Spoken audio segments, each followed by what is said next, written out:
Ladies and gentlemen, welcome back to Every Horror Film Where Horror is Forever, where today, the long awaited video, the top 10 greatest horror movies of all time.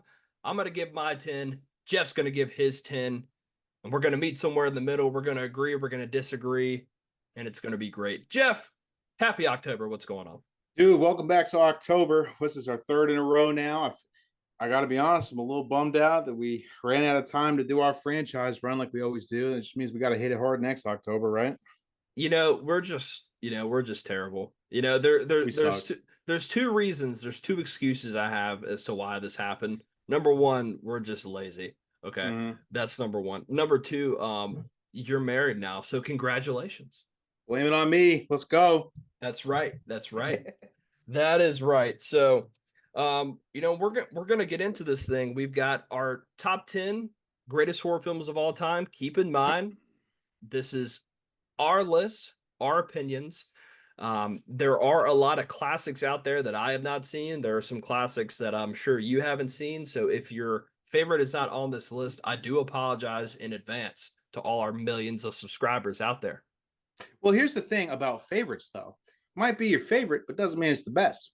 Might be the best, but it doesn't mean it's your favorite. When we make a top 10 best horror films of all time, we got to stay objective with it. Some of these things on my list, they're not on my favorites list. My favorites list might be a little different, but these top tens that we're listing now, I'm hard pressed to find something that would take the place of any of them. Yeah, I agree. Listen, I like Halloween 6 kinda, and I could, Kind but of. it's not on my top 10 list. So there's a difference between your favorites and what do you think is the top 10. So it's a mix. You got to stay objective there. Exactly. Um, and we also left some room for some honorable mentions. So we have a few that didn't quite make the top 10, but we just wanted to put them out there. So who wants to go first? Do you own the Blu-ray? Oh, I own all the Blu-rays, so I'm gonna let you go first. Actually, let's set some ground rules. Hit me with your three honorable mentions. Tell me why they're honorable mentions and not in your top 10, but still worth mentioning.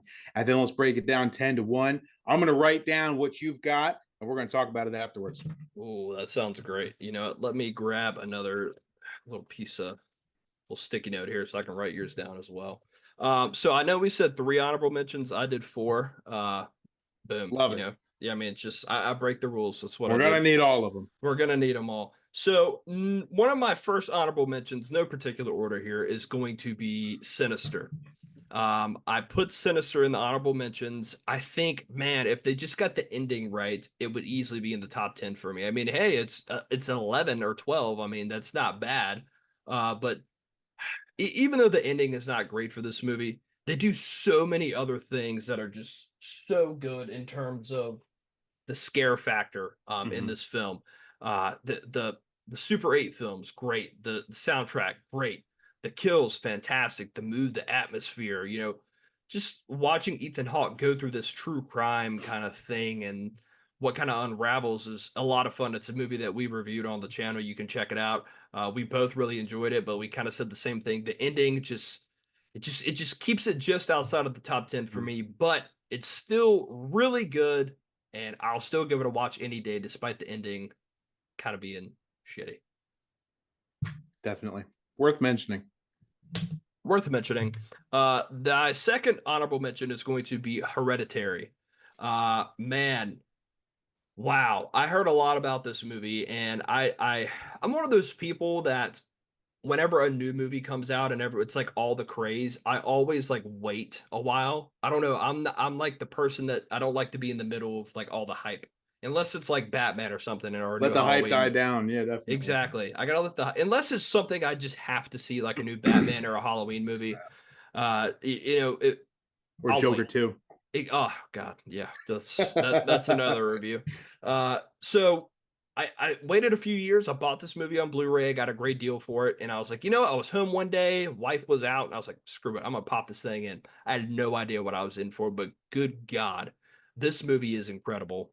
It's one of those movies where, man, it's so dark and bleak and depressing at points. It's kind of hard to even want to watch it again, but it's so good and in its atmosphere. The story, the acting is off the charts. The scares are great. You know, I'm really into movies that have to do with cults and things like that. They just always kind of intrigue me. Some of the scares in this thing are fantastic. One of the death scenes where the guy's driving the car. That's all I'm going to leave it at. Whew, it caught me off guard. Oh, that one got me. Yeah. Yeah, it got me too. So, and they just do so many great things in this movie. There could come a point where this does bump into the top 10. I need to watch it again, but man, Hereditary, fantastic movie, fantastic. Mm-hmm. So, number three honorable mention for me is going to be Psycho. Man, I remember somehow I managed to avoid the spoiler in this movie for what, 50 years, 60 years, I don't know. I saw this in college. I remember this is when I first started collecting physical media, and there was a steel book, which I should have grabbed it, a Psycho steel book for like $10. I was like, dude, awesome, this is a great way to start the Definitely. collection. Got it. I had never seen it before, popped it in, and the twist at the end rocked my world. It was incredible. For this film to be made in 1960, you know, it's got Hitchcock all over it. You know, if you're a big fan of his movies, you know what I'm talking about. The king of building suspense in his films. Um, you know, what they kind of pull out a new trope that they started in this film with the main star being killed early on in the film and switching things up. That's something that you would see later on in movies, but this is kind of one of the first to do that. Some great scares. Norman Bates, iconic killer, very underrated in the horror sense, and just we get that classic Psycho Scream movie. We've all seen the recreation of the movie with the shadow behind the The sound curtain with the effect. knife. I mean, we've Yeah. all seen that. It's been recreated millions of times. So Psycho, right up there near the top 10, man. That's one of my honorable mentions. Good choice. Good choice. We got to review that one. I'm surprised we haven't done it yet. Yeah, no, we definitely have to. And then my last one is going to be the Cabinet of Dr. Caligari. Um, Woo! really one of the first horror films ever made. Probably the most popular early horror film that really gained traction in Europe and the United States and things like that. Um, we reviewed this, right? Nope, Didn't we? not yet. Nope, nope. Okay, I watched it. I thought we were going to review it and we didn't. Yeah, this movie, 1920. I mean, this isn't going to be for everybody, and a lot of these films on my list are not going to be for everybody. But just take the time to sit down and watch this movie. It's a lot of mood, a lot of atmosphere. There's no voice acting. It's a silent film, but man, you can just see the inspiration where directors like Tim Burton and other directors have gotten their inspiration from these types of films, and just the dark gothic undertones. The story is actually pretty good for a twist for 1920s. It's actually, if you don't know the story, it's pretty good. I just enjoy this film a lot. I have a thing. I'm biased towards earlier films. I think they don't get enough credit just Mhm. because we're just in this day and age. But really good movie. I recommend anyone check it out, and we'll definitely review it someday. I don't want to give too much away, but a lot of mood, a lot of atmosphere. One of the earliest horror films of all time, but it does a lot of good things for it to be over 100 years old. I've never seen it. I've always been told to watch it, never seen it. Silent films are my weakness, honestly. Dude, these four honorable mentions, I find them in people's top tens. Yeah. So the fact that they didn't make the cut for yours, dog, I'm ready. I cannot Woo! wait to hear it. It's going to be tough. And you could interchange those with some of these movies, and you never know. Maybe when I get done with this list, I'll go back and do it again. Maybe. All right, I want to hear your honorable mentions. Let's Oh, hear it. okay. We're doing it. All right. We're doing it. Let's hear it. Pull up my letterbox app because that's how we got it. That's right. All right. I need to use that more. I just like it for the list. I don't do it for the cutesy one word reviews. I just do it for the lists. So okay. So I had a hard time with my honorable mentions because, like the ones that you said, dude, bangers across the board. There's so many to choose from. It's hard to narrow down just 10 and only mention three. Um I don't know. I don't know how to preface it other than that, man. These were left off my top 10, but if I had more room, they'd make it. That's how honorable mentions work. So let's get it started. My first honorable mention, 1978's Dawn of the Dead. Everything you know and love about zombie films, anything zombie related that comes out nowadays, You owe its life to George Romero, man. That thing is awesome. That the remake is great too, obviously. But Dawn of the Dead and the statements that it makes, even with the consumerism like allegory with the mall and like the zombies, beautiful, man. 10 out of 10. You'd be hard pressed to find someone who doesn't like that. I love it. My second honorable mention, one that we reviewed, I had to put it in here somewhere, but it's valid. 1954's Gojira. Dude, I'm not gonna be a broken record here about this, but the fact that Godzilla is still a thing 70 years later is a testament to how much of an impact this character, this creation had. And even though that franchise evolved into an action adventure franchise and maybe like a sci-fi franchise, it started in horror. It is pure horror, international horror. It doesn't get better than that. Watch our review for Godzilla. It is seriously underrated horror movie. It's funny because if I had one more honorable mention, that was going to be it. Dude, it deserves it. If we did a top 15, it would be in that 10 to 15 range. It was that close. It is so undervalued in the horror discussion. It is. It really is. My next one, I got a little bit of flack on this one, but you know what? It is what it is. It didn't make the cut. But my last honorable mention is 1975's Jaws. Jaws is one of the top 10 best films ever made, any genre. If aliens could find a time capsule of human filmography, Jaws has to be in there. Okay. Jaws is a perfect movie, 100 out of 100 in every sense of the way. But it's one of those movies like Godzilla where, yeah, it's intended to scare you, but it's just horror enough. There's other movies on this list that aren't as good a movie as Jaws, but deliver more on the target of scaring you. So Jaws has to be mentioned. It's a perfect movie. It scared my child. It scared plenty of people back when it came out.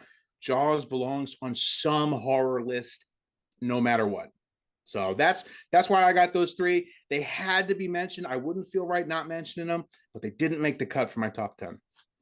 You know, that's a really good list. And speaking of Jaws, you're right. It's such a great movie in its own. It's like it's also a great horror movie, but it's also just a great movie in itself. And I think it's either people really put it up there as like the best or one of like the top five, or some people kind of put it in like the 20s and 30s just because it's always there. It's always there. It's not your typical, scary, spooky thing. I mean, it's during the summer, during the day, and there's a shark. It's not gonna freak you out. But I tell you what, back whenever it came out in the 70s, dude, people were. I mean, you go look it up. This is verifiable stuff. People were terrified to get in the water. Yeah, and people still are. That lasting impact. You can't go to the beach without thinking in the back of your head shark attack, and that happens dude, more people get killed by cows every year than they do by sharks, and yet every time you go to the beach, that theme song plays in your head. The impact it's had on human civilization, beautiful, belongs on any list. Anytime you see a big shark, what's the first thing that comes to your mind? Everybody thinks of that. They think of Jaws. Always. So yep. I agree. All right. How do you want to do this? How do you want to give the top 10? I'm gonna shut up. I want you to give me 10 to 1. 10 to, oh wow, okay. So yeah, how about I do 10 to 6, and then you do your 10 to 6. All right, give me 10 to 6. I can't do 10 in a row and just all right. I need a little break. All right. Number 10 for me is going to be Scream. Man, Scream. That was going to be the series that we were going to do this October, and then we just were like, nah. But escaped us. We're going to do it eventually, but dude, Scream is just so good, man. I mean, I really hate to say the word I'm about to say, but, it really did the, what's the meta? Yes, meta. I hate that word so much. It's meta this, meta that. Before anyone even knew what meta was, Scream did it. And horror was really in a bad place at the time. It was really cheesy. Michael, Freddy, Jason, they had already kind of had their song and dance, faded off into the sunset. No one took them seriously anymore. And then here comes along a film made by Wes Craven, one of the best horror directors of all time, comes out with this concept and just rocks the world in the 90s. And this movie, yeah, it screams 90s, but it's also timeless at the same time.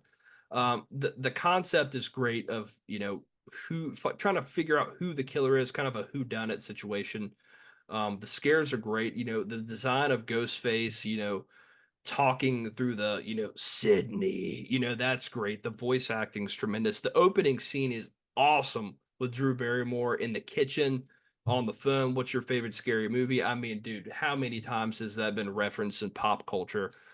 Some great actors. We got some really great actors in the film. Nev Campbell, the guy that's played Scooby Doo, voice actor for years.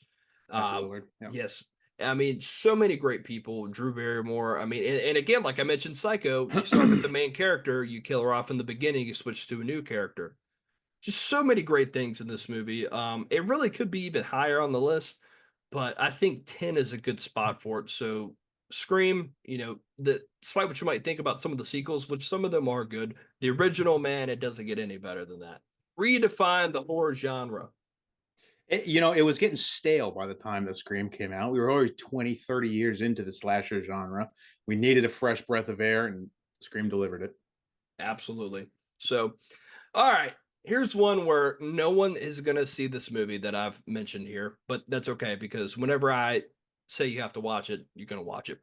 It's going to be 1931's Dr. Jekyll and Mr. Hyde. Mm-hmm. Dude, let me tell you, I got a crush for early horror films in the 20s and 30s and 40s. I can't help myself. I'd always heard this film mentioned by some of the people that really like earlier horror films. I was like, all right, I'm gonna check it out. I was in college one day, going through my horror spiel, wanted to watch all these movies, and dude, this film rocked my world. This film was made pre-code era of movies, so they really didn't have any restrictions. You could literally just show whatever you wanted, and there was no MPAA coming behind, hey, you can't show that. Let's clean this up. A No, lawless wasteland. exactly. And for the things they pull off in this film from 1931 are insane. Um, there are some strong themes of abuse, domestic violence, things like that in this movie. And if you know the generic story of Dr. Jekyll and Mr. Hyde, you'll get it. Frederick March was who was played Dr. Hyde. He actually won an Academy Award for this film, which in a horror film is virtually unheard of. Yeah. So he won an Academy Award for this film. The mood in the setting is fantastic. The acting is great. The brutality of when he transforms to Jekyll and or Hyde and Jekyll going back and forth. And there's a transformation scene. Nowadays we'd have a CGI transformation scene of going from to and from or something. Dude, they use practical effects in this thing for 1931. It is fantastic. Whenever he turns into Mr. Hyde, he literally turns into like a complete animal. It's insane. We have to watch it. We have to review it. I own it. They actually just came out with it on Blu-ray. I'm gonna have to buy it again. I've got just the regular DVD copy. So go check it out, man. I don't know if you can find it on streaming or not, but I'm sure you can find ways around that. But Dr. Jekyll, Mr. Hyde, I think 1931 is when it came out. Freaking classic, man. I love it. I haven't seen it in years, but I've been itching to watch it again. Dr. Jekyll, I think, is public domain now. It's got to be out there. You got to be able to find it, even if you're not one of the major streamers. Was this a silent film? It was not. No, this is not a silent film. I'm telling you, man. It's been so many years since I've seen it, and I still hold it in this high regard. But damn, it rocked my world. I really hope the next time I watch it that I like it as much as I'm talking about it. Added it to the list. Add it to the list. All right. Keeping with the theme of earlier horror films, it's going to be the original, I believe it's 1930 or maybe 1931 as well, Dracula with Bela Lugosi. Classic, dude. The Universal monster movies, they're all good. They're all classics. I could make a whole top 10 with just them in it. Of course. They're so good. There's no like real there's a theme in this, there's a theme song in the movie kind of. But other than that, it's very silent and it adds to the film. It's very creepy. It takes place in this giant gothic castle. It's dark. There's cobwebs. You've got Bela Lugosi doing the whole. Everyone knows Dracula from the whole like the suave, like Italian kind of Mhm. like, "Ooh, I'm going to suck your blood." Yep. That's where they got it from because that's where Bela Lugosi invented that. Yeah. He invented that character because of his heritage. So the acting, it's kind of cheesy. I'm not gonna lie to you, but if you can get past that and just one of the earliest horror films ever made that really brought on the Universal monsters to the big screen. This was the first one they made to really start the universe, if you want to call it that. A fantastic movie, man. Bela Lugosi rocks. Just some of the mood, just watching the way he moves his eyes, the things he does. It's not something that's gonna jump off the page to you, but you turn off the lights, sit down, pop it in on a spooky little night, dude. You're gonna get hooked for a film that's this old. I put it up that high. Hmm. Good. I'm adding this to a watch list. Everything I haven't seen, I'm adding this to the list. I'm gonna go study them. I'm saving my questions for the end, though. I got some questions. Perfect, no problem. All right, number 7, sticking with the theme, but they just take it up a notch, is going to be 1932's original Frankenstein. Of course. Dude, I remember I watched Dracula first because it was the first one. Then they came out with Frankenstein because they thought, okay, this went well, let's make another one. Frankenstein kicks ass, dude. An incredible. Everyone knows the story of Frankenstein. If you don't, just look it up. It's a tale as old as time. But the acting in this film is just off the charts. Colin Clive, who plays Dr. Frankenstein, when you think of like the mad scientist with like the light bulbs and the bzz, bzz, The bzz, Tesla coils. yeah, Yeah, yeah. dude, they literally that's where they got this shit from, and they do it in this film so well, and he is just absolutely driven insane by creating another human and digging up a body and creating a human, and he creates the monster, and it's just so incredible, and it's a really human like film in that he wanted to create this giant monster, but at the end of the day, this monster has feelings. It is human in a way, and you kind of feel bad and you relate to some of the scenarios that go on. But even without that, there are some really great cool kill scenes. The final act where they're up in this giant tower and it's on fire, dude, for 1932, it's insane that they pulled this stuff off.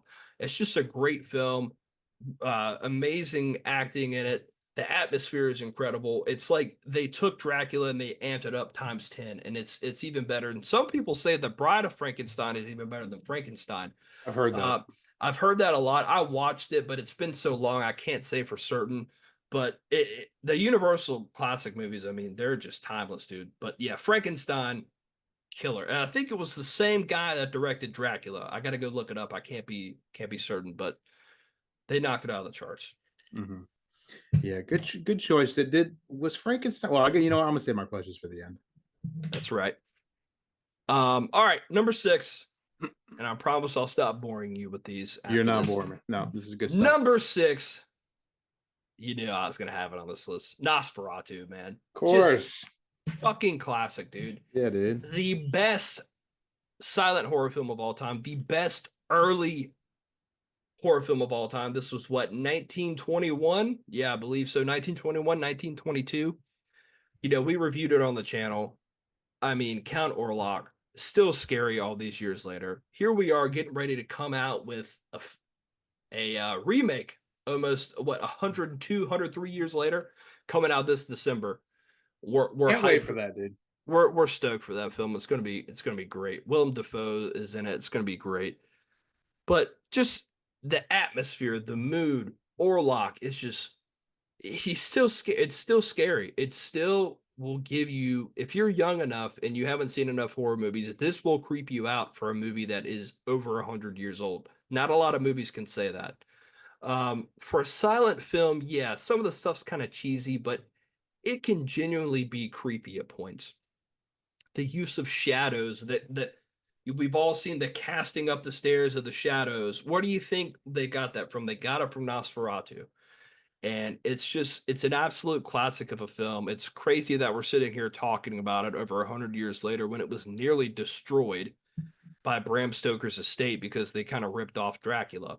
Um, but yeah, man, it's that damn good. It's that good. And I encourage anyone that hasn't seen it, go watch it. Yes, it's a silent movie, but I guarantee there will be some parts that freak you out. And that's why it's number 6 on my list, because there are still genuinely creepy parts of this film that I love and I can never get enough of. Nosferatu, number 6 on my list. Good. I knew Nosferatu was going to make the list somehow. I just didn't know where. Dude, yeah, go watch our Nosferatu review. I cannot wait for that to come out. We got to go see it December, dude. I'm Woo! so psyched for that. It's got a lot riding on it. All right.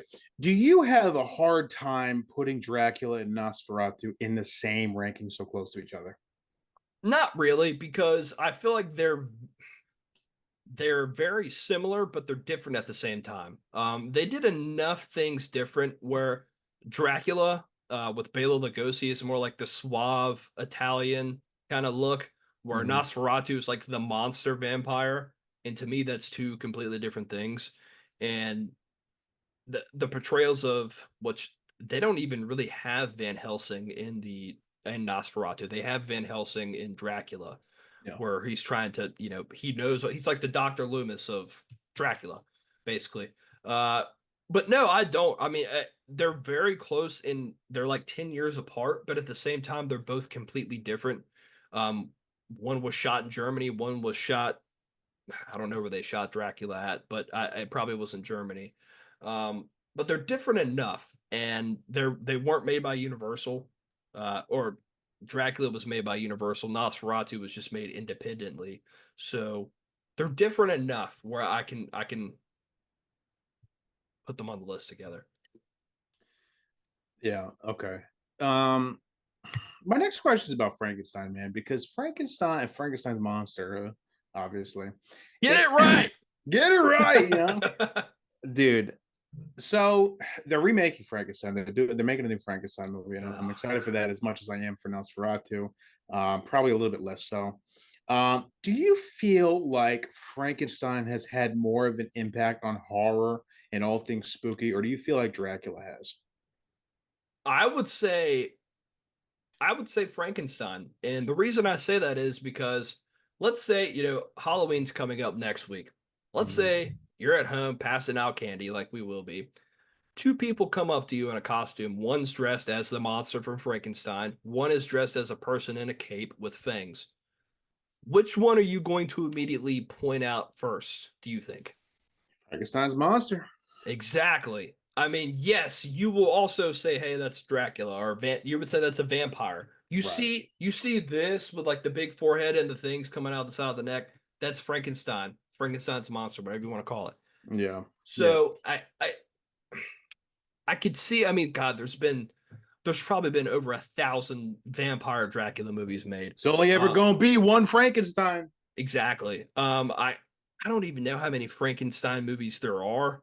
I'd have to A go lot back and less. look. Yeah. Definitely a lot less, but just the impact of the big monster. I mean, it was really one of the first of its kind, and we've seen that recreated time and time and time and time again throughout history. But to me, I think they've both made their impact. Dracula has is a character that's always going to be recreated in some way. Frankenstein, it's a bit harder to do that, so I think the impact is just a little bit more. Yeah, and if you were to do like an ancestry tree of like horror creations and horror ideas tracing back to these original characters 100 years ago, you'll find that like vampires at the top or Dracula's at the top of history, and it goes down to vampires, and it goes down to other forms of undead and demons, and et cetera, et cetera, and it keeps branching from there. But and Frankenstein, it takes the reanimation theme and the dead coming to life and the human creation, and then you start tracing it down to like zombies, and you start tracing it down to other things. Yeah, dude, those are the two godfathers of all things scary, I would say. Frankenstein's monster and Dracula. Oh yeah, i'm glad you absolutely. i'm glad you put both in the list. Dude, and I could have put another one in there that I really really enjoy. The Invisible Man. Oh That's yeah. That's a fucking classic, dude. Gets you thinking. Yeah. in some ways I might even like it more, but for right now I'm gonna leave it off the list. But it's very good. You should watch that too. Oh yeah. Yeah. I've only ever seen the new one and Hollow Man, I think. I don't think I've ever seen the original. The Hollow Man's great. I like Love that. Hollow Man. All right, you're up. I've done 10 through 6. Enough of me. Let's hear some of that Oktoberfest Oh talk. yeah. So you brought it back. Classics, the roots. I mean, you brought it back to where it all started out. That respectable. When I made my list, I kind of I didn't limit myself to one time frame. I kept myself open for all 100 years of cinema, but I started to notice a trend, and this is just what I kept coming back to. And I went over this over and over again, but let's just get into it. My top 10. Now, preface this, in my reviews, I have a grading criteria. My 4 golden rules. If you get all 4 golden rules, you're in A range. There's a good amount of movies that hit A range by nailing all 4 golden rules, but for the purpose of this list, I could only choose the 10 best of the best A pluses or A's. I had to narrow it down. Everyone on this list, I went through each one and I said, does it hit this rule? Does it hit this rule? Does it hit this rule? Every single one of these hits all 4 golden rules. And that is a necessary criteria for making this list. So, Ooh, you got me fired up, man. dude, and the bad news is there's going to be no surprises on this. But with that being said, my 4 golden rules in mind, here's my 10 through 6. My 10th greatest horror movie of all time, Scream. Oh, no way. That was a late addition. Dude, when you said Scream, I had to contain myself. Woo! Hey, you know what? You hit the nail on the head. Everything you said about Scream, it's fantastic. I will add to what you said about Scream. This movie, how many people will tell you, how many horror fans will tell you that this is their comfort horror movie, that this is their easy watch, that this is their background noise? For me, Scream is the horror movie that takes itself seriously enough, but I would still play at a Halloween party. Yep. Scream is a damn good time, and not a ridiculous, stupid Jason X time. I mean, it is a good, fun time. I could watch that anytime. My wife loves Ghostface, got a Ghostface tattoo. And even if you don't qualify Ghostface in with the big slasher discussion, everything you said about Scream, plus the fact that it's a fun watch. It's got the secret sauce. It's got something in it that even future Scream installments and Wes Craven himself couldn't replicate. Scream has just got something, and it's just pure nostalgia. It's pure fun. It gives you the warm fuzzies when you watch it. I love it. I love that you said it's a I don't want to stop your momentum, but I like that you say it's a comfort horror because my roommate in college never really seen a lot of horror movies. He knew I was a big fan. He was like, "Dude, I want to get started in a horror. What's a great one to start with?" I said, "What?" Just the type of person he was. I said, "Start with Scream," and he loved it. Watched the whole Yeah. series. Yeah, it's super palatable. There's not a whole bunch of lore that you have to get drowned under, not a whole bunch of like criteria. I don't know, man. It's just got something for everybody. I I love it, agree. man. And it takes itself seriously, which is a big one. Yes. All right. Number 9 might be the only real surprise on this list, but I'm going to qualify this one. All right. My 9th greatest horror movie of all time is 2007's Paranormal Activity. Ooh, I like that. Dude, people talk shit. People talk shit about Paranormal Activity because you know what? Surface level, there's not a lot going on besides a slamming door. But dude, if you were teenager or younger when that movie came out, you are lying if you're saying that something in this movie didn't scare you. That there was nothing scary about this movie, even for a second. Dude, the tension, the hair on the back of your neck, the absolute realness of it, the believability. Dog, in the one night when she put the powder in front of the door and you just barely on this analog camera see footprints appearing in the powder, and then you hear and the door slams. When I first saw that, dude, goosebumps. Now I'll tell you this: Paranormal Activity came out in 2007. I swear on my life, when I tell you, That is the last movie that ever gave me a scare. That is the last one. Nothing has scared me since Paranormal Activity. And it's not because Paranormal Activity is the scariest, but just because it just hasn't been done.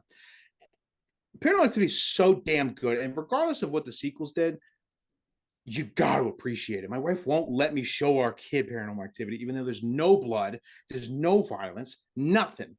It's so real. I love it. It took the bar for found footage horror, which is my favorite type of horror, and it raised that thing. It didn't set the bar, but it raised it even farther. So you got to put respect on Paranormal Activity's name. Just the original. It's so damn good. If we were doing a top 20 list, that would be in there for me. It's that good. And I like the point that you made about it.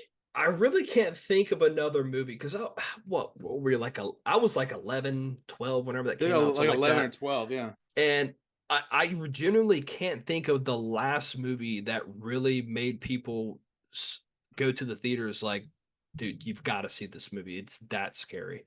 And I remember I was young. I went over to my buddy's house and it just came out on DVD or whatever. And he was like, dude, we're going to watch Paranormal Activity. I was like, dude, I might need to call my mom, tell her to come pick me up. I was that scared. And I tell you what, when you watch that, it's still effective, but when you're that young and you watch that movie, dude, it scares the piss out of you. I like what you say about it's one of the last movies to genuinely freak you the fuck out. Yeah, it is. And the only thing that's come out since then that I think comes close to that energy was the one jump scare in Insidious with the demon over the shoulder. Yeah. But aside from that, nothing's made the hair on my neck stand up since Paranormal Activity, man. I love it. It's so damn good, and I totally understand why my kid can't watch it yet. Yeah, unless you want her sleeping in the bed with you for a month. Yeah, right. All right. Number 8, my eighth greatest horror movie of all time, 1982's Poltergeist. Ooh. I love Poltergeist. I've always loved Poltergeist ever since I was a kid. I actually showed my kid this one, freaked her out. Poltergeist, another one that hits all 4 golden rules. It kills it. It's a nice story. It's a good family watch because it's got like a happy ending and it's got some good family moments. But the freaky moments, the scary moments, horrifying. The tree, the wet, drippy tree that looks like a mutated body reaching through a kid's window, the clown doll with the extended ligaments, the portal in the closet, the dog creature guarding the door. There's a certain breed of dog, the long white noodle looking dog, the borzoi or the bourgeois or whatever. I don't know how to pronounce it. Mhm. When I watched Poltergeist as a kid and I saw that monster in front of the kid's door, every time I see that breed of dog like out in public, I walk away from it. I hate that breed of dog because of this movie. It had a lasting impact on me. I can't explain it. It's a demon dog because of this movie, man. This movie is so damn good. And everyone knows about the pool scene where Toby Hooper actually used real corpses of human beings. How? How'd you get away with that? It's the 80s. I need to know more about that. Let's stay on that for a little bit. Pushing boundaries, man. I love it. Poltergeist is freaky. It's such a good like average family could be your family that this is happening to, and just the weird shit and the quotables and the memorable lines, the Carol Ann, don't go to the light, and the lady, the medium lady, absolutely blast of a movie. I love Poltergeist. It's so underappreciated, I think. It's definitely a classic. I watched it a few years ago. I really liked it. I want to watch it again. It's been so long since I've seen it. I would say right now my favorite part about Poltergeist is that it spawned one of my favorite Family Guy episodes. I love that Family Guy episode, dude. Love it. Peter Geist.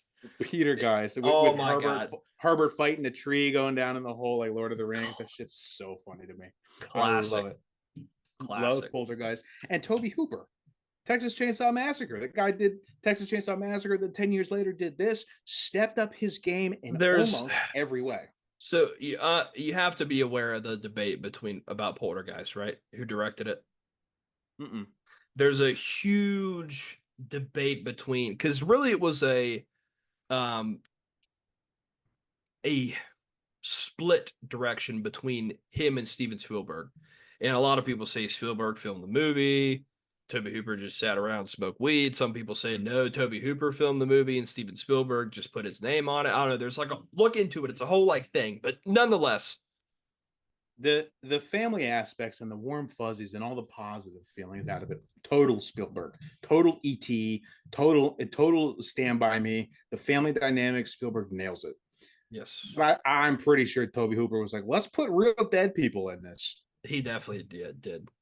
For sure. I've still got these from when I shot Texas Chainsaw Massacre. Hey, you guys got any use for these juicy corpses?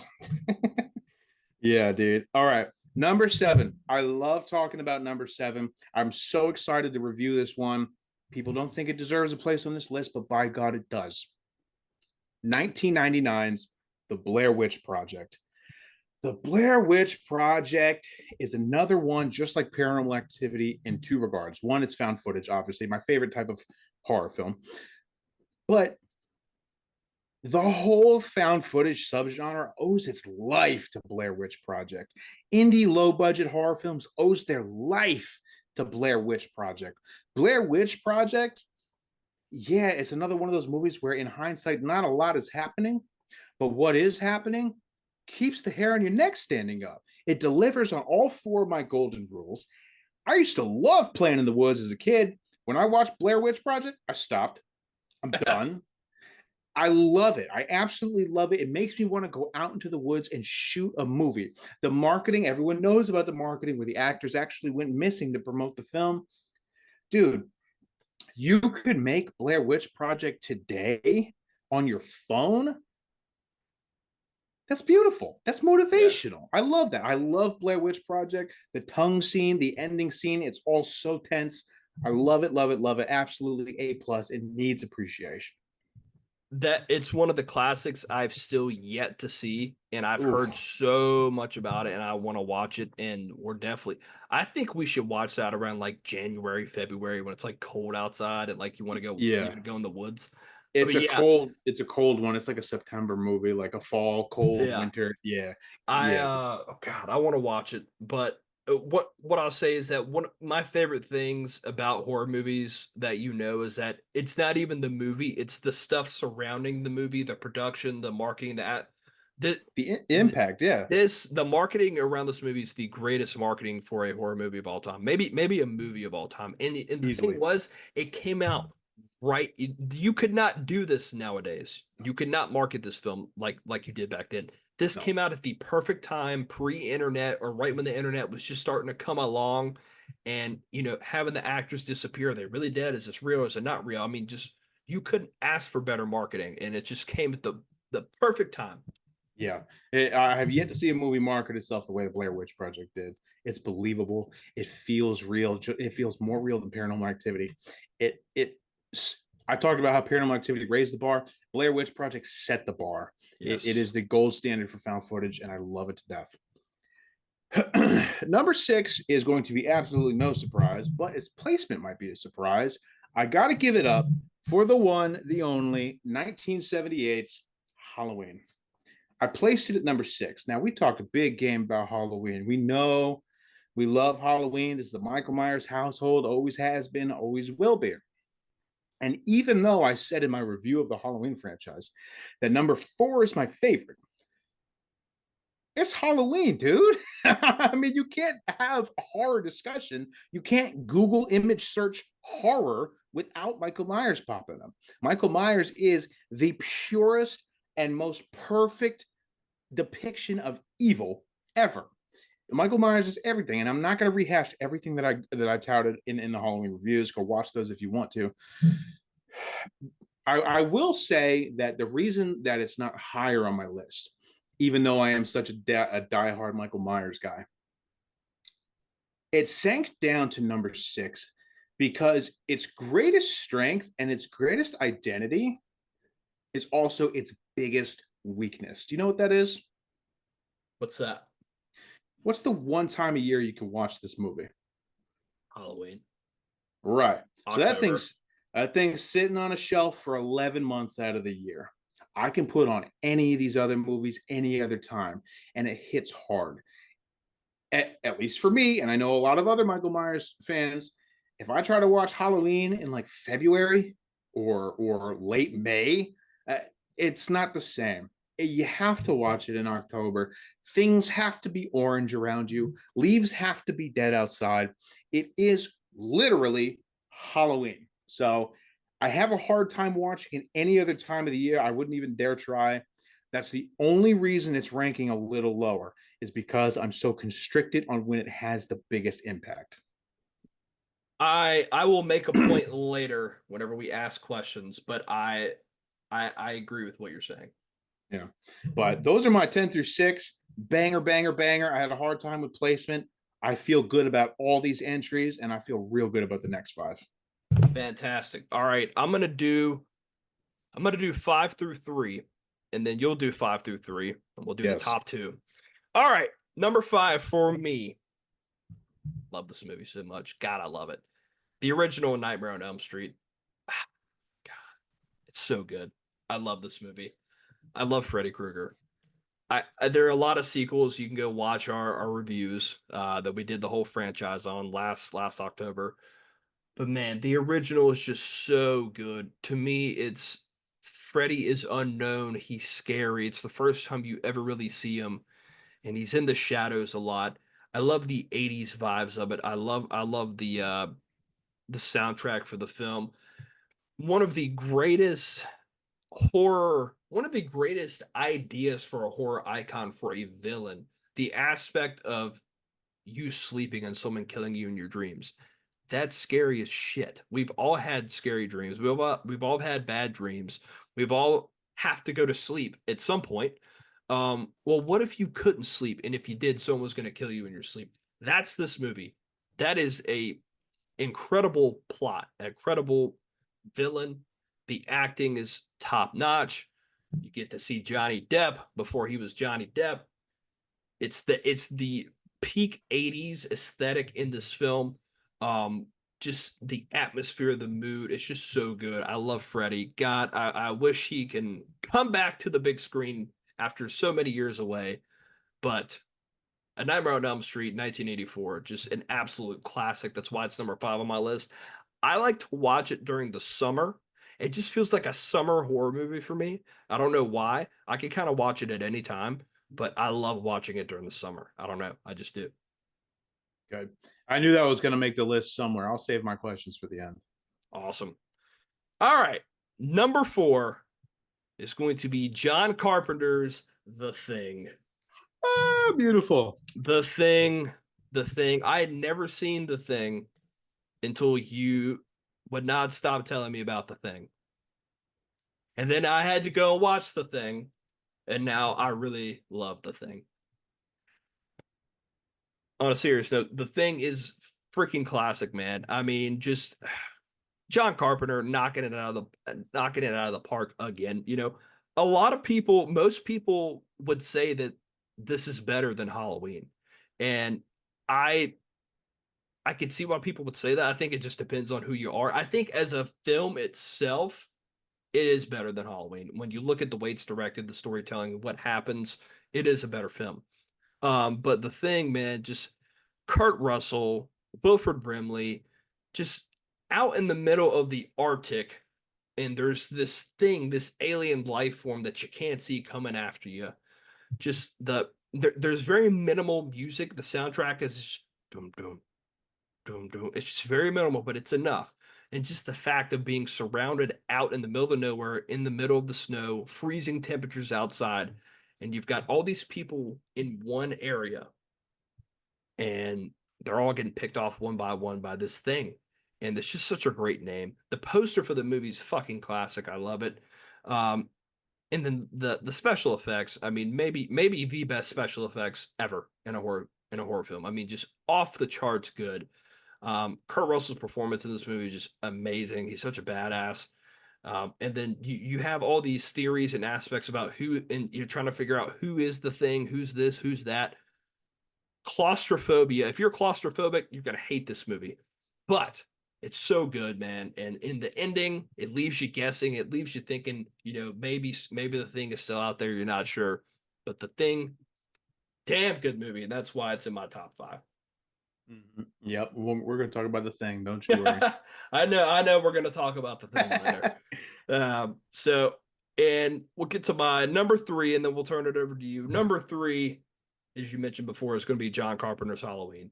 I put it at number three because, man, this is the movie that I mean that we're Michael Myers guys. We know this. Everyone knows this. This was the movie that really started it all for me, and I feel like so many people have said that, but it's the truth. It's what started it all for me. And Michael Myers, the greatest horror villain of all time. And just every time I watch this movie, dude, I pick up on something every time. This movie was made in 1978. I enjoy it every single time I watch it, even more. It doesn't matter when, where. Yes, like you mentioned, you watch it during Halloween, but to me, that's what makes it special, is because you have to watch it during October and Halloween. You can't watch it during July and have the same effect. You have to watch it during this special time of year. And to me, that's what makes it so special. It's so synonymous. And the fact that they were able to get the title Halloween and no one had used it yet is incredible. But it's Michael Myers, dude. It's John Carpenter. It's the theme song. It's the pumpkins. It's the shape. It's the shadow. Dude, it doesn't get any better than this, man. It's fucking John Carpenter's Halloween, number three on my list. Everyone knows Michael Myers. Everyone can recognize Michael Myers, even if you've never seen the movie. How many times do you think you've watched Halloween in your life? God, I would probably say probably 25 to 30 times.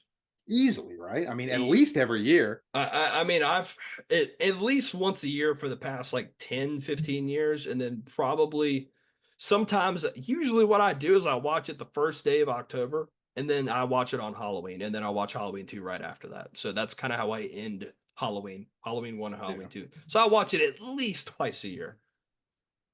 Dude, look at that three-track run of Nightmare on Elm Street, Thing, and Halloween. Dude, you're stuck on a desert island with a Blu-ray player and only those three movies. You're good to go, dude. You got everything you need. Dude, you think that would upset me? I would be like, dude, I'm so happy. Send me there right now. Send me there right now. I don't need anything else.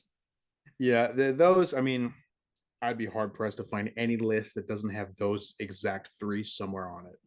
Those are it's got to be. It's just got to be. And fun fact, I'll say it out here for the timekeeping purposes. My child finally watched Halloween this year. She's 7 years old. She got to see Michael Myers in all his glory.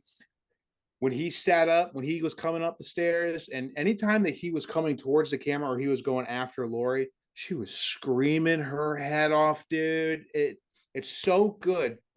I've seen it 30 times like you have, but it's so good to see it through a fresh lens like that, where they don't know what's coming, where they don't know what the scare is, where it's actually scary again. It's so invigorating. It was such a high that I actually made her watch Halloween 4 right after that. So she's actually seen both of them. She liked 4 even better because it's got a Ooh, 7-year-old girl in it. But yeah, dude, Michael Myers is this is a Michael Myers household. It's always gonna be. always, always, baby.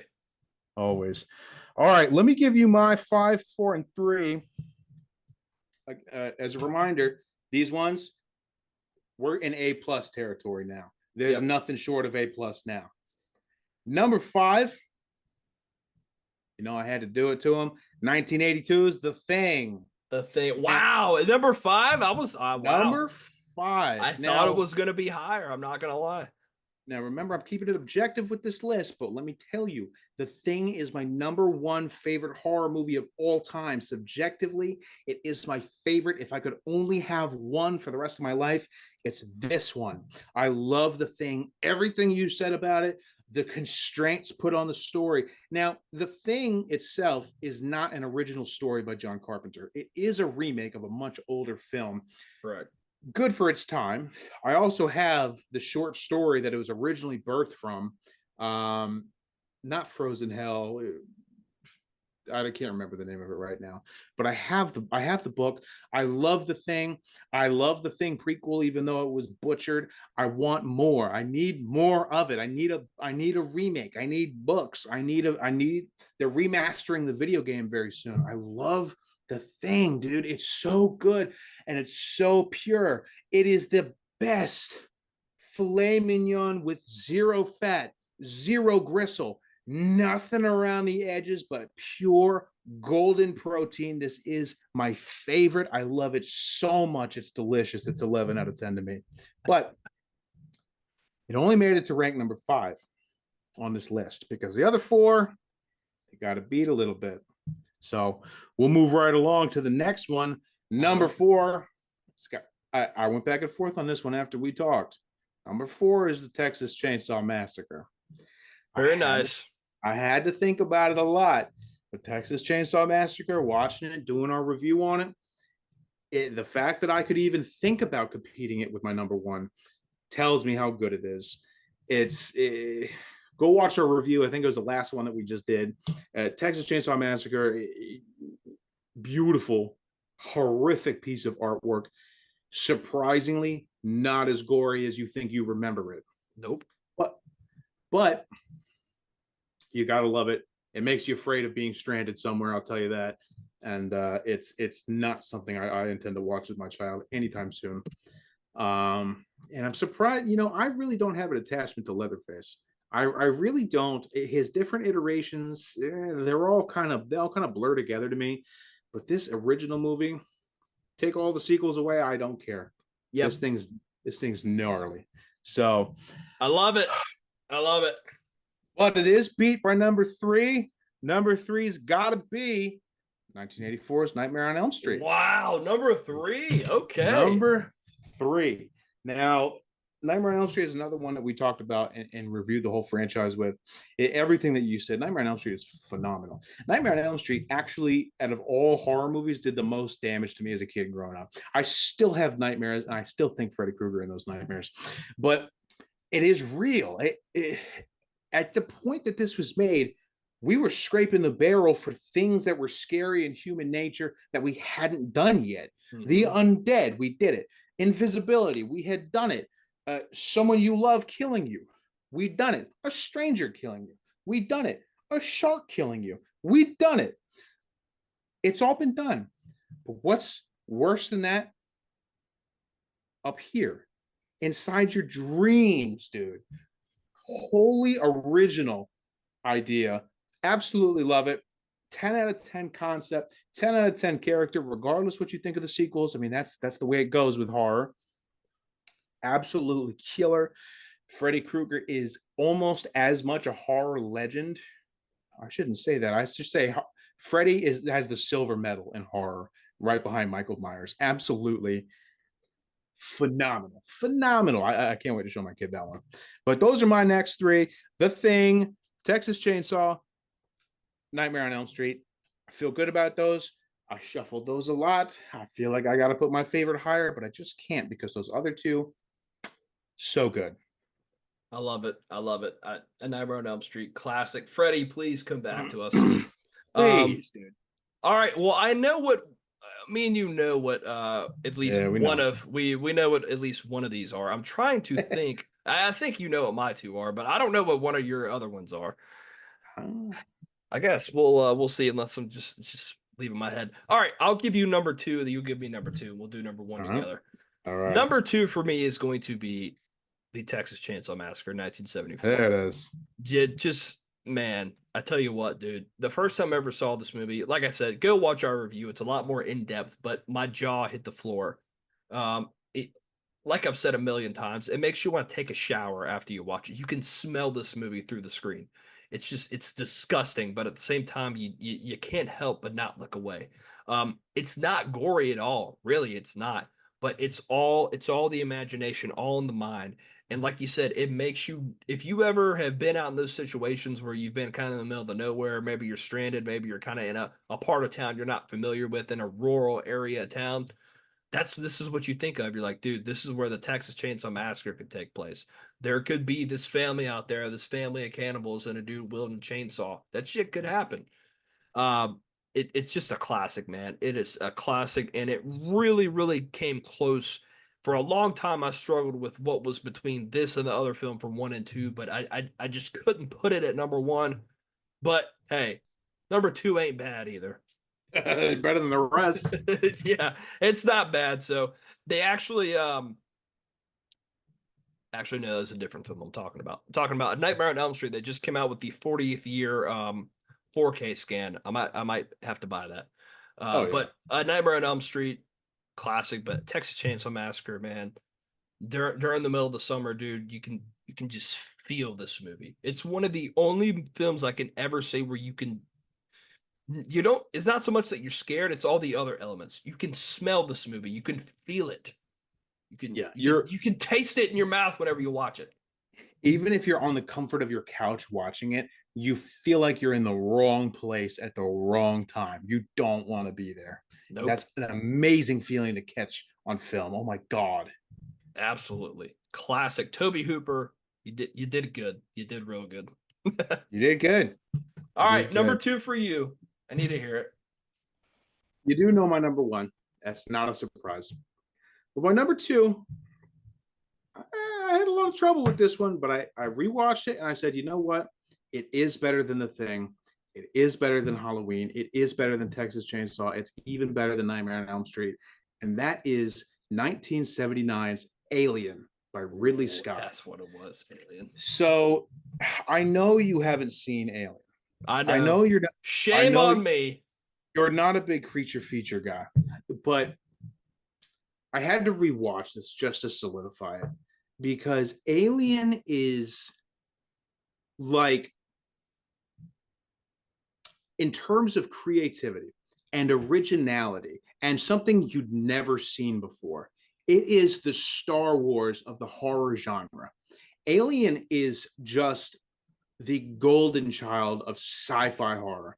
And even if you're not big on sci-fi horror, sci-fi is just the skin of it.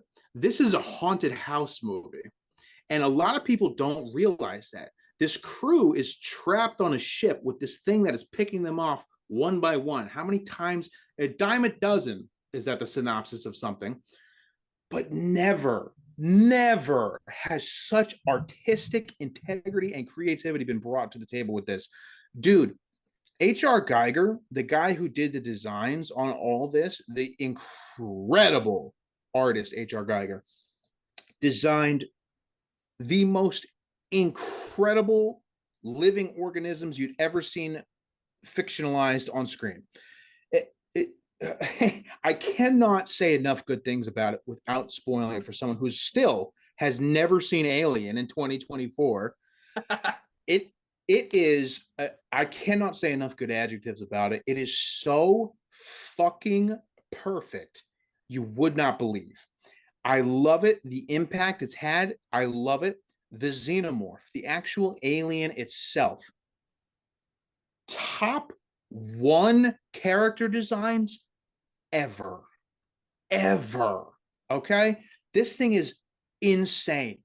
The idea, the life cycle, the idea of parasitic organisms, the idea of someone's invading your body, the sexual undertones of it all, the actual haunted house aspect of it, the set design, the acting, the the corporate allegories, the statements that it makes. Alien is perfect, and everything that's come since it. Aliens got a couple of the strongest sequels in horror movie history. Aliens, the sequel to it, is widely renowned as one of the best movies ever made, even better than the original. Aliens by not John Carpenter, James Cameron. Aliens is top 10 movies ever made, easily top 2 sequels ever made. Top 3 sequels ever made were Terminator 2, Aliens, and Empire Strikes Back. Aliens is up there. And to top what was done by Ridley Scott in 1979, dude, I cannot tell you how much you're missing out in horror if you have not seen Alien. It is ridiculous how good it is. The practical effects better than John Carpenter. The set design better than anything else. I could talk all night about it. We need to review it. You need to watch it. You have the box set of the first 4. It is Thanks for those, by the horror way. legend. Yes, you're welcome. It is horror legend, dude. Right after Michael Myers, I think the Xenomorph is tied with Freddy Krueger with the most insane horror character ever.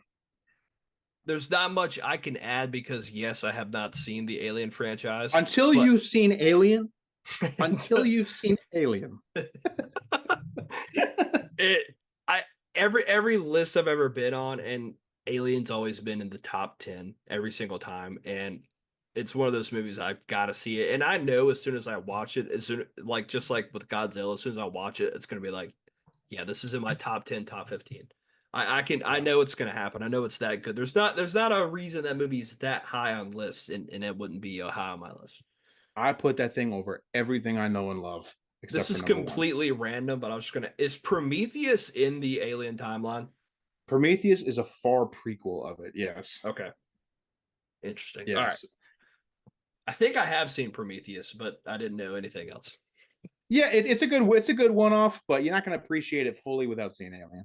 Gotcha. All right, here we go. Number one Well, for let's say me. it together. The Well, Exorcist.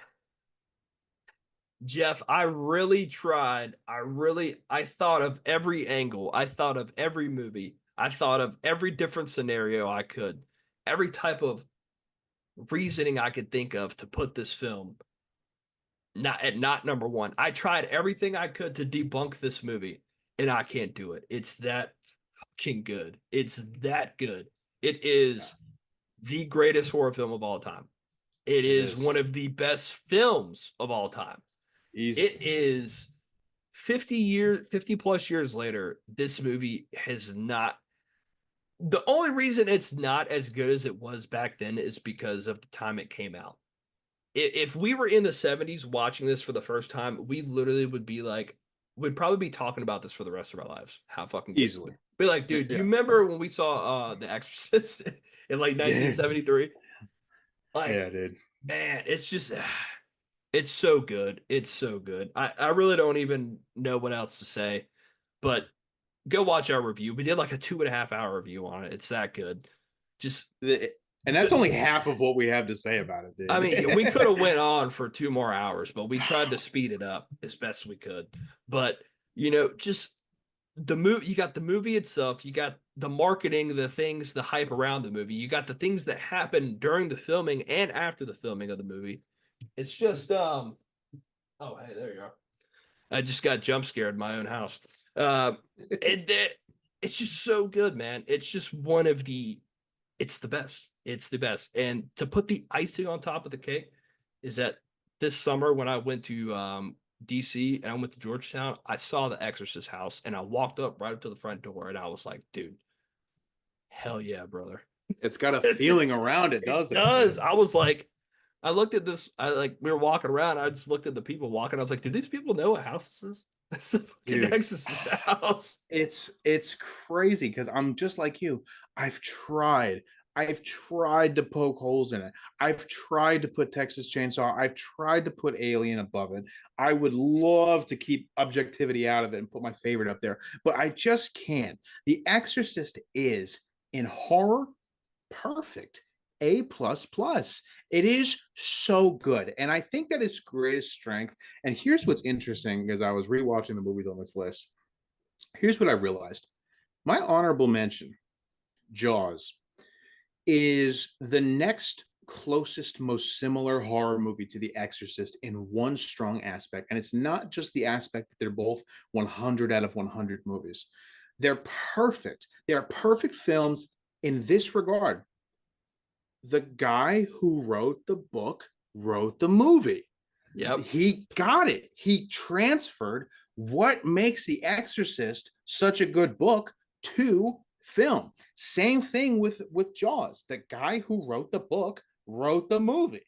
That's why it turned out so good. That is the greatest strength. If you don't do that, you are doomed to always be inferior. If you're making something based off the book, the author of the book has to make the movie because the author of the book will tell you what is important to the story and where things inevitably need to be cut. Let them decide. That's why the book is always better because the author knows better than the screenwriter what makes a story a story. So The Exorcist, dude, it's like The Dark Knight. Every time I watch The Dark Knight, I try to poke holes in it. I try to be like, it's not that good. Come on, come on. And then I watch it, Exactly. and I'm like, damn it, dude. Of course, It it's this. got me again. Again, you're not going to fool me a 20th time. I promise you. Dude, it's perfect. The Exorcist is perfect. Watch our review on it. We say all the reasons why it's perfect. Top 10, this needs to be in your top 5 always, no matter what, regardless of opinions, always. Yeah, I agree, and I don't even know what else to say, dude. It's The Exorcist. I can't It think of a single thing wrong with the movie. Like I can't. I really can't. uh, it really can. Go watch our reviews about it. But that is our top tens. Run it through me again. Give me your 13 or 14 that you said. Give us an order straight through. All right, so my honorable mentions, no particular order on these: Sinister, Hereditary, Psycho, The Cabinet of Dr. Caligari. Number 10, Scream. Number 9, Dr. Jekyll and Mr. Hyde. Number 8, Dracula. Number 7, Frankenstein. Number 6, Nosferatu. Number 5, A Nightmare on Elm Street. Number 4, The Thing. Number 3, Halloween. Number 2, The Texas Chainsaw Massacre. And number 1, The Room by Tommy Wiseau. Yes, exactly. Perfect.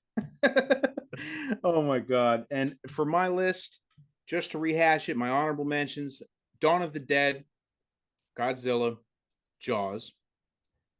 Number 10, Scream. Number 9, Paranormal Activity. Number 8, Poltergeist.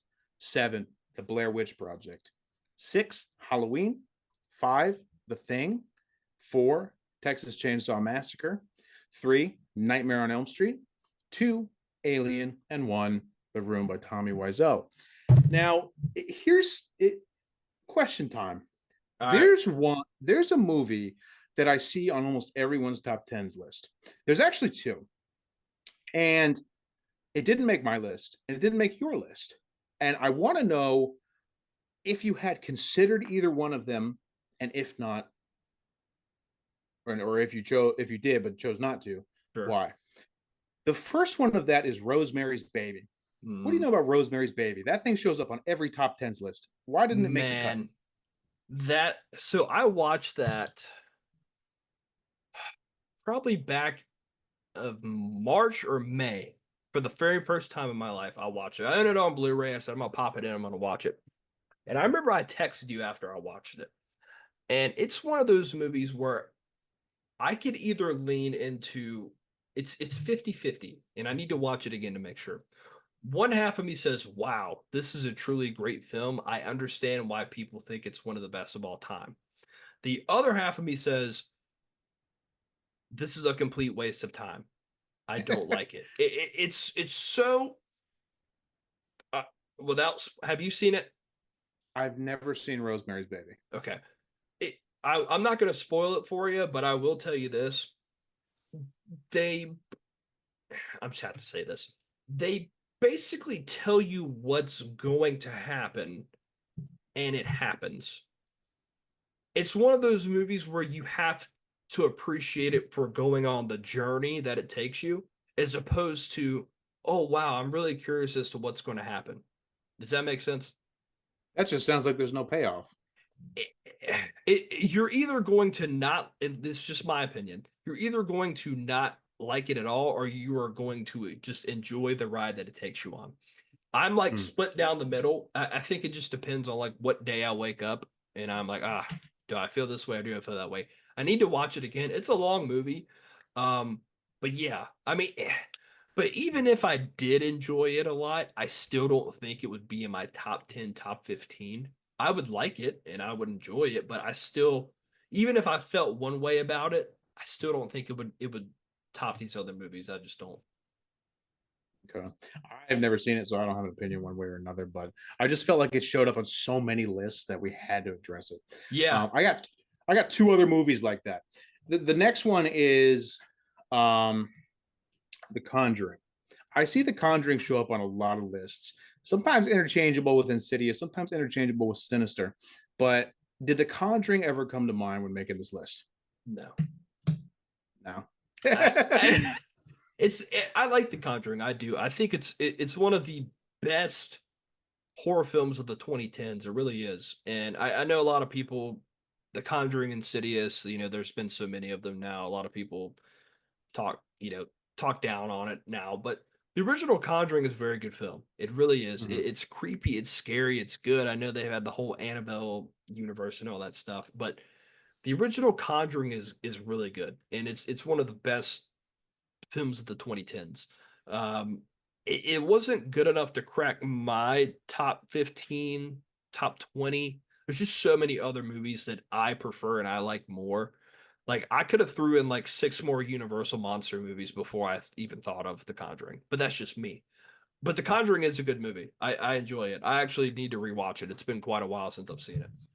Yeah, it is good. I don't think it holds a candle to Sinister. I think Insidious is a little bit better. But I just had to put that out there because it's on the Sinister list. literally was one spot away from being in my top 10, and it had one of the worst endings ever. That just shows you how good everything else is. You got a lot of making up to do in the first two acts. The last movie that I see on everyone's list except ours is The Shining. Why did The Shining not show up on these lists? The Shining, The Shining. It's been so many years since I've seen The Shining. It's a really good movie. It's a classic. I definitely respect it. It's just one of those where it's been so long since I've seen it. It's hard for me to really judge it, but the few times I have seen it, it just never really scared me in a way. Like I mean, obviously I'm talking about movies from the 30s in my list that didn't scare me, but just something about it. I understand it's a made by a craftsman. Stanley Kubrick, one of the greatest directors of all time, no doubt. Mhm. But maybe it's because I was so young when I watched it. I haven't seen it in a while, but it just doesn't something about it, man. I don't know. It just doesn't scare me enough in a way to make me I don't really know what I'm trying to say, to be honest with you. I don't know, just something about it doesn't really jump off the screen and say this is a classic. Top five has to be in my list, like these other movies do. I don't know why that is. Maybe if I go and watch it now, I'll be like, dude, what am I talking about? The Shining's incredible.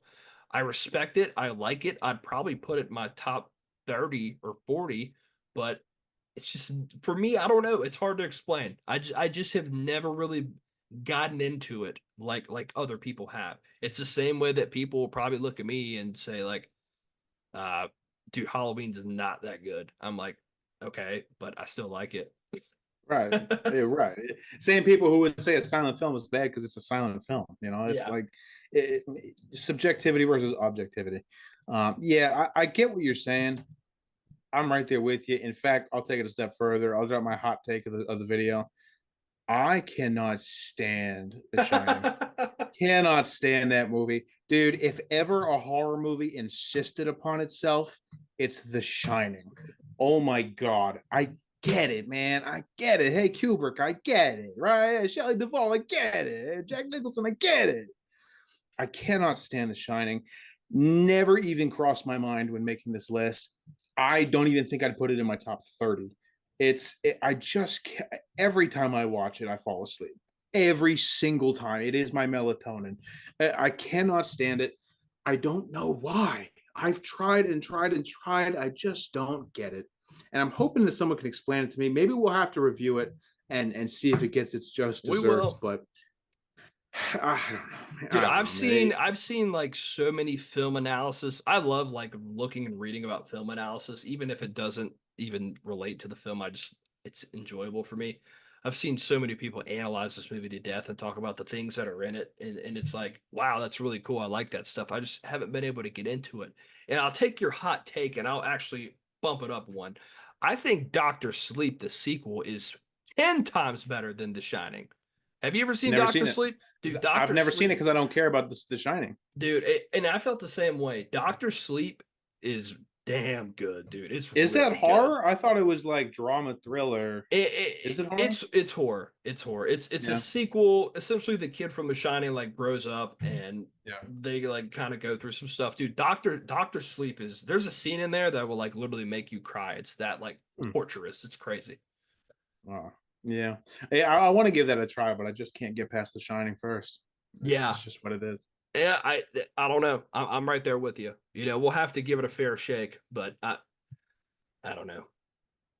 Yeah, but other than that, man, these are some damn solid lists. I gotta say, you gave me some to watch, and I hope I gave you one to watch. Starts with A and ends with Leon. Yes. Hoping you'll get to it You know because what? I we got got to talk another about that one. one. Another one. I've never been a big zombie fan. A lot of the Deads I haven't seen. So I need to give those a watch. They're all derivative. All you need is Dawn of the Dead. And you can watch the remake too. The remake's damn good. Yeah. But it's Dawn of the Dead is one of the best, along with Texas Chainsaw Massacre, the 2003 remake, and along with the It remake. Dawn of the Dead is one of the best horror remakes ever. So, Damn, it, I knew I was gonna forget a movie to put on my list. what it? No, no. The Omen. The original Omen, dude. I know you didn't like it as much as I did, but I think You it's ranked that in your 10? no, I didn't put I'd probably put it in my top 20. So The you wouldn't Omen. put it in your 10. Maybe not. Not after the rewatch. I liked it, but not as much.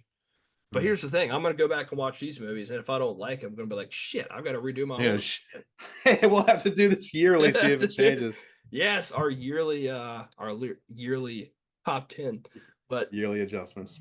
yeah, the only question I really had for you on yours is that you say one of the biggest weaknesses about Halloween is that the fact that you can't watch it all the time, and I completely agree with you.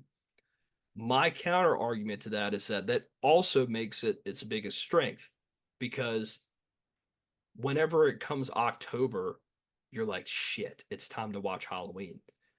And have it being like, yeah, I've seen Halloween during the summertime before and it was not nearly as good. It's just not. Right. But to me, that sort of adds to the like the mystique of the movie because anytime like when it's like September, like 17th, you're like, dude, in like 2 weeks, I get to watch Halloween. Yeah. Yeah, that's Yeah. kind You of like count. my perspective. Yeah, where you're counting down the days where like the vault kind of opens on October 1st and you have this to play with for 30 days. You're like, this year I'm going to watch 1 and 4 and Rob Zombie in 2018. And then next year I'm going to watch 3. Dude, I get it. Yes, that is a strength for sure. I think you're right. I think it's because it is not forbidden fruit, but I guess kind of limited supply or limited run, Hmm. like Oktoberfest. I Yeah, mean, I can't get Oktoberfest except around this time of year. If it was available year round, I wouldn't get it. You nope, know, so I get it. That it's as much a strength as it is a weakness. It's interesting. it Halloween is is. unique in that regard. Absolutely. Well, thank you guys so much for tuning in.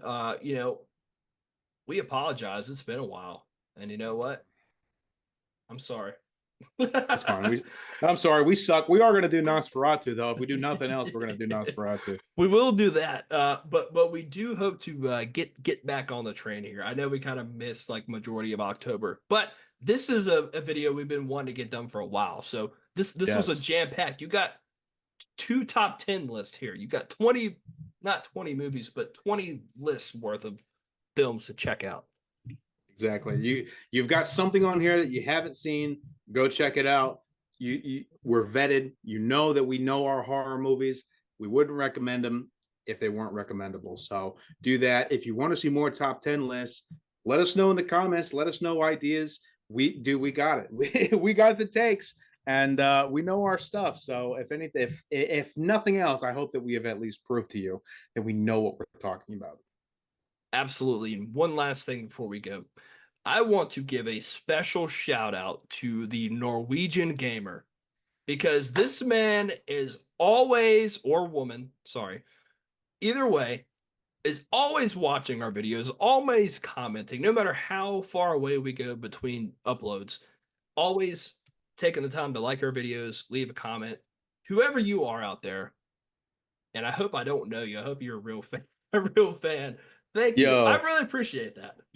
yes, Norwegian game. I'm looking at the comments in the last video. Norwegian Game Hunter. Hey, buddy, when you said you really like the Golden Rule segments, dude, I got up out of my chair.